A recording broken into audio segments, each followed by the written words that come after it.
En este preciso momento, sentado en algún lugar debajo de una montaña en la provincia de Isfahán, en una instalación a la que la propia Irán apodó con el nombre de un pico, hay un alijo de uranio que podría ser la peor apuesta que jamás haya hecho el régimen iraní. Y eso ya es decir mucho para un régimen que ha hecho de las malas apuestas toda una carrera. Porque la cuestión es esta. Nadie lo está conectando del todo todavía. Esto no es solo una historia sobre bombas, búnkeres y aviones rugiendo sobre el Golfo Pérsico. Esta es la historia de un gobierno que se acorraló a sí mismo con su propio material nuclear y que ahora no tiene una salida limpia, ni diplomáticamente, ni militarmente, ni económicamente. Están atrapados. Y lo más insólito es que se atraparon a sí mismos. Así que hablemos de lo que realmente está pasando. Porque si has estado siguiendo este conflicto a medias, probablemente habrás oído nombrar la montaña del pico. Habrás oído hablar de que el estrecho de Hormuz está siendo bloqueado una y otra vez. Habrás oído hablar de bombas antibúnker y de B-2 volando desde Missouri. Pero lo que quizás no hayas conectado todavía es cómo el uranio en sí, el material físico real, se ha convertido en el mayor problema de los mulas. Quédate, porque vamos a repasar la cronología de cómo llegamos hasta aquí. Vamos a analizar exactamente por qué este alijo se ha convertido en una trampa en lugar de una carta de triunfo. Vamos a ver qué le ocurre a una fortaleza montañosa cuando la bomba antibúnker más potente del mundo viene a tocar la puerta. Y luego nos adentraremos en el resumen del panorama estratégico, porque están sucediendo muchas cosas en toda la región en este momento que se conectan directamente con esto. Y antes de seguir adelante, si eres nuevo por aquí, suscríbete, dale a me gusta a este video y déjame saber en los comentarios qué crees que pasará después, porque te prometo que esta historia seguirá avanzando rápido y no querrás perderte hacia dónde va. Rebobinemos hasta junio de 2025, porque ahí es donde realmente comienza todo este capítulo. Fue entonces cuando Estados Unidos e Israel lanzaron la operación Midnight Hammer. Más de 100 aeronaves involucradas, 7 bombarderos B-2 Spirit volando desde la base de la Fuerza Aérea Whiteman en Missouri, lanzando 14 de esos penetradores masivos de ordenanza GBU-57 de 30.000 libras sobre Fordo y Natanz. Se suponía que ese sería el golpe de gracia para el programa nuclear de Irán, y por un tiempo lo pareció. Salas de centrifugadoras destruidas, edificios de apoyo desaparecidos, infraestructura eléctrica destrozada. Pero aquí está la parte que debería haber sido el titular en ese momento y que todavía lo es ahora. Las imágenes de satélite analizadas posteriormente mostraron camiones, 18 contenedores en un solo camión, estacionados fuera de la entrada del túnel sur en Isfahán, tan solo unos días antes de que cayeran los ataques. Los investigadores visuales que analizaron esas imágenes creen que Irán movió hasta 540 kilos de uranio altamente enriquecido fuera de peligro antes de que cayeran las bombas. Deja que eso se asiente por un segundo. Antes de que ocurriera el mayor ataque con bombas antibúnker en la historia del poder aéreo estadounidense, los mulas ya habían transportado en camiones su material más valioso a otro lugar. Eso no es incompetencia. En realidad, fue un movimiento bastante hábil de su parte. El problema es lo que hicieron con él después, porque una vez que se movió ese material, Irán tenía que tomar una decisión y Jamenei la tomó. Los informes procedentes de Teherán dicen que el líder supremo emitió una orden directa de que el alijo de uranio enriquecido nunca debería salir del país, sin importar lo que dijera ningún acuerdo de paz, sin importar la presión que viniera de Washington. Así que incluso mientras los negociadores estaban sentados al... Entonces, ¿dónde cree el mundo que está realmente en este momento? Cada vez más, todos los dedos apuntan a la montaña del pico. El nombre real es Q.E. Kolangasla, que realmente se traduce como algo parecido a montaña del pico, y se encuentra aproximadamente 1,5 millas al sur del complejo de enriquecimiento de Natanz, que ya fue destruido en 2025. Irán declaró originalmente este sitio a la Agencia Internacional de Energía Atómica en 2021, como una instalación de ensamblaje de centrifugadoras, destinada a reemplazar la capacidad perdida cuando Natanz sufrió un sabotaje. Pero los analistas de satélites en lugares como el Instituto para la Ciencia y la Seguridad Internacional han estado observando la construcción en este sitio durante años. Y lo que están viendo no es un pequeño taller de respaldo. Esta es una instalación enterrada a entre 80 y 100 metros bajo tierra, con túneles excavados directamente en roca de granito sólido, lo cual es algo completamente diferente a la roca sedimentaria en la que se construyeron Fordo y Natanz. El granito es denso, el granito es resistente, y el granito es exactamente el tipo de geología que elegirías si tu único objetivo fuera construir algo que una bomba de 30.000 libras no pudiera reventar con facilidad. A partir de ahí, la situación se aceleró rápidamente. Para la semana siguiente, El CENTCOM había alcanzado unos 140 objetivos militares iraníes independientes en una sola ronda de ataques, golpeando sitios de misiles y drones, capacidades navales, almacenamiento de municiones, redes de comunicación y posiciones de vigilancia costera. Básicamente todo lo vinculado a la capacidad de Irán para amenazar el tráfico marítimo. La respuesta de Irán fue disparar contra más embarcaciones, esta vez alcanzando a 2 superpetroleros en aguas territoriales de Omán y matando al menos a un miembro de la tripulación. Y el CENTCOM dio media vuelta y restableció el bloqueo naval total en los puertos iraníes, efectivo en cuestión de horas. Ese es el segundo bloqueo en solo unos pocos meses. Y cada vez que vuelve a entrar en vigor es como apagar el suministro de oxígeno de Irán. Porque estamos hablando de un país donde más del 90% del comercio anual tiene que pasar físicamente por esa única y estrecha vía marítima. Y los ataques continuaron acumulándose. Noche tras noche, el CENTCOM siguió ampliando la lista de objetivos, añadiendo edificios de la sede del CGRI, complejos de almacenamiento de misiles balísticos enterrados en las laderas de las colinas, instalaciones de radar, redes subterráneas de drones y lanchas de ataque rápido utilizadas para hostigar al comercio marítimo. Para cuando observamos que los ataques se contaban por decenas en una segunda semana y en una tercera, esto dejó de ser una serie de golpes de represalia aislados y comenzó a parecer una campaña sostenida, diseñada específicamente para despojar a Irán de la capacidad de controlar ese estrecho. En absoluto. Y a lo largo de todo esto, los funcionarios iraníes siguieron haciendo lo que hacen los funcionarios iraníes. Aparecer en la televisión y la radio estatales insistiendo en que todavía tienen el control, que siguen tomando las decisiones y que aún son capaces de paralizar el comercio mundial de petróleo cuando lo deseen. El ministro de Asuntos Exteriores, Abbas Araghchi, declaró públicamente que toda la doctrina de Irán era ojo por ojo. Lo cual, claro, supongo que es una doctrina si te siguen sacando un ojo cada noche, mientras los ojos del otro lado están cómodamente sentados a 30.000 pies de altura en un avión de combate. Ahora, aquí es donde el lado económico de esta historia se vuelve genuinamente brutal. Y vale la pena dedicarle un tiempo real porque esto podría decirse que está haciendo más daño al régimen que cualquier ataque aéreo individual. Irán exportaba aproximadamente 2,1 millones de barriles de petróleo al día en febrero de 2026, justo antes de que comenzaran las hostilidades. En mayo, esa cifra se había hundido a esencialmente cero. Los ingresos por exportación estimados para ese mes cayeron por debajo de los $200 millones, frente a una base mensual previa a la guerra, que era más de 20 veces superior. Oxford Economics estimó que el bloqueo por sí solo podría cortar el 70% de los ingresos totales por exportación de Irán, y un análisis independiente situó el daño económico diario combinado del bloqueo en alrededor de $435 millones al día. Esa no es una cifra de la que te recuperes con unos pocos discursos desafiantes en la televisión estatal.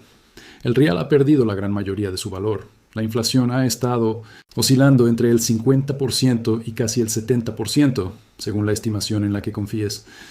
Y el Fondo Monetario Internacional proyectó que la economía de Irán se contraería más de un 6% solo este año.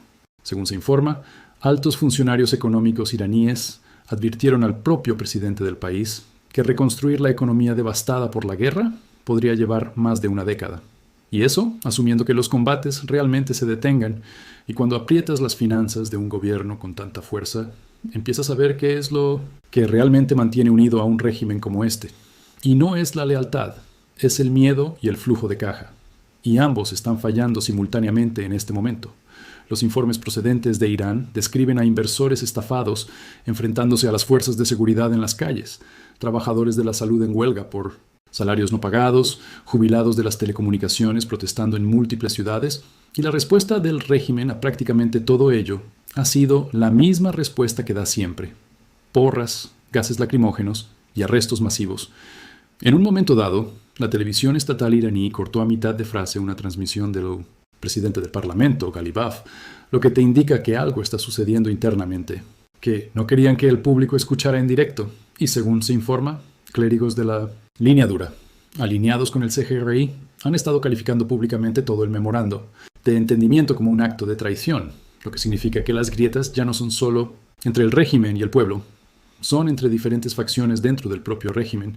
Tienes a un gobierno luchando simultáneamente en una guerra que no puede ganar abiertamente, gestionando una economía en aap ki script ka complete, Spanish translation, Caída libre, y ahora enfrentándose a sus propios partidarios de la línea dura que acusan al ala diplomática de traicionar la revolución. Esa no es una posición estable para negociar, no importa qué tan ruidosa sea la retórica en los medios estatales iraníes. Así que ahora volvamos al uranio, porque aquí es realmente donde todos estos hilos se unen en una sola trampa. Piensa en el conjunto real de opciones que la dirigencia iraní tiene frente a sí en este momento con respecto a ese inventario. Opción 1. Lo sacan del país como parte de un acuerdo real, algo que el líder supremo ya ha prohibido directamente, y lo que también requeriría admitir que han estado ocultando su ubicación exacta y su cantidad desde hace un año, ya que el OIEA no ha tenido acceso verificado a este desde antes de que ocurrieran los ataques originales de 2025. Opción 2.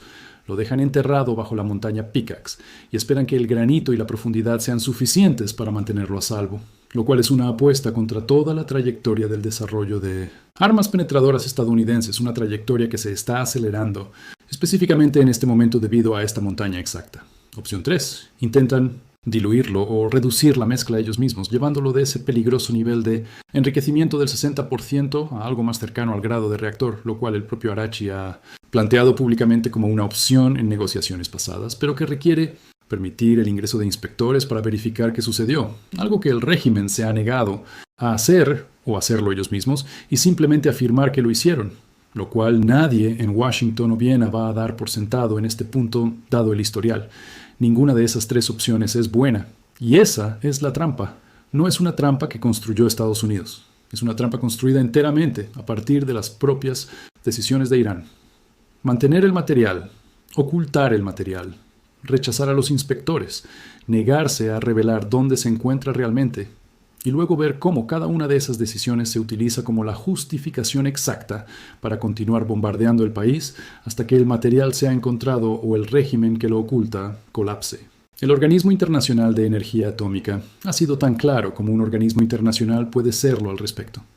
Sus propios informes han declarado rotundamente que Irán es el único país en todo el marco del Tratado de No Proliferación que ha producido y acumulado uranio enriquecido al 60%, y que la incapacidad de la agencia para verificar la ubicación y el estado de ese material durante la mayor parte de un año es, en sus propias palabras, un motivo de preocupación por la proliferación. Cuando el OIEA utiliza un lenguaje tan directo, eso es lo más cercano a una alarma de nivel 5 que puede alcanzar el lenguaje diplomático. Y aquí está la pieza que realmente debería preocupar a los mulas más de lo que podría hacerlo cualquier ataque aéreo individual. Incluso antes de los ataques originales del E-5 de 2020, las evaluaciones de la inteligencia estadounidense ya habían concluido que Irán, con su capacidad ampliada de centrifugadoras, podría teóricamente producir suficiente material de grado militar para varias bombas en menos de 2 semanas si decidiera dar ese sprint final hacia la armamentización real. Esa ventana de ruptura es exactamente la razón por la cual nadie en Washington está dispuesto a dejar que este inventario repose pacíficamente bajo una montaña de forma indefinida y esperar lo mejor. Cada semana adicional que el estado exacto del material permanece sin verificar es otra semana en la que el peor escenario posible sigue estando técnicamente sobre la mesa, incluso si Irán insiste públicamente en que no tiene interés en construir un arma realmente. Y esa incertidumbre por sí sola, independientemente de cuáles sean las verdaderas intenciones de Irán, es suficiente para evitar que todo este conflicto se enfríe por completo. Porque no se puede negociar una paz duradera en torno a una variable que una de las partes se niega a dejar que la otra verifique.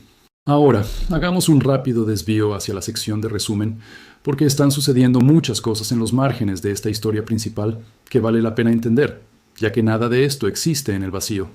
El Congreso autorizó recientemente una cifra cercana a los $95 mil millones vinculada específicamente a la financiación de este conflicto, lo que indica que la disposición en Washington, al menos entre las personas que controlan los fondos, sigue inclinándose hacia la continuación en lugar de la reducción. Al mismo tiempo, una resolución de poderes de guerra destinada a reducir la participación de EEU fue aprobada en la Cámara de Representantes por un estrecho margen. 214 votos a favor y 208 en contra, antes de morir en el Senado por un margen aún más ajustado, 49-47.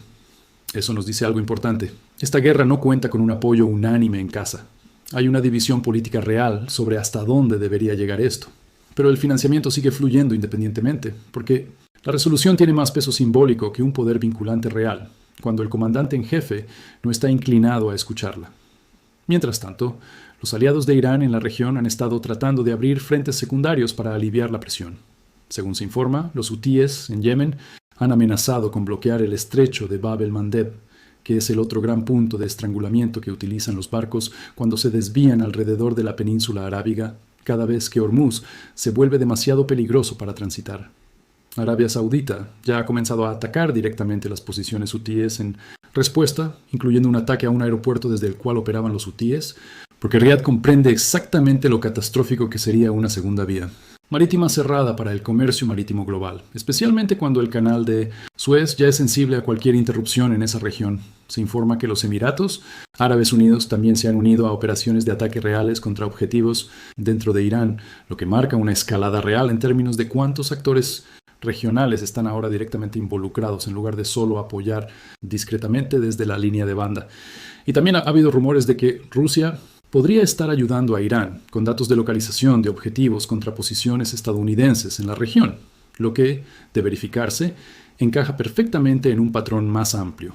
Moscú tiene todos los incentivos para mantener la atención de Washington dividida entre el Golfo y Ucrania, porque cada recurso, cada dólar, cada gramo de atención política que consume el conflicto de Irán es atención que no se destina a apoyar las defensas ucranianas. Es una pieza bastante simple de lógica estratégica. Si eres Rusia y estás atascado en una guerra de desgaste, quieres que el aliado superpotencia de tu adversario esté distraído en otra parte. E Irán, encendiendo Medio Oriente, hace exactamente eso, independientemente de si hay o no una coordinación directa entre bastidores. Ahora, entremos en el panorama estratégico porque esta es realmente la sección que une toda la historia. Y quiero que pienses en esto de la misma manera que pensarías en una posición de ajedrez, donde un bando todavía tiene piezas en el tablero, pero ya ha perdido el control del centro. Toda la apuesta estratégica de Irán a lo largo de este conflicto ha sido simplemente resistir más que la voluntad política estadounidense. Esa es toda la jugada. Absorber los ataques, mantener la retórica ruidosa, prolongar esto lo suficiente como para que la presión política interna en Washington eventualmente fuerce un retiro o un acuerdo blando. De la misma manera que los regímenes han intentado superar la resolución occidental en conflictos pasados, y históricamente esa no es realmente una apuesta descabellada. Bastantes adversarios han desgastado con éxito la paciencia estadounidense en un plazo lo suficientemente largo, pero el reloj está funcionando en contra de Teherán de formas en que no lo había hecho antes, precisamente debido a la situación del uranio que acabamos de repasar.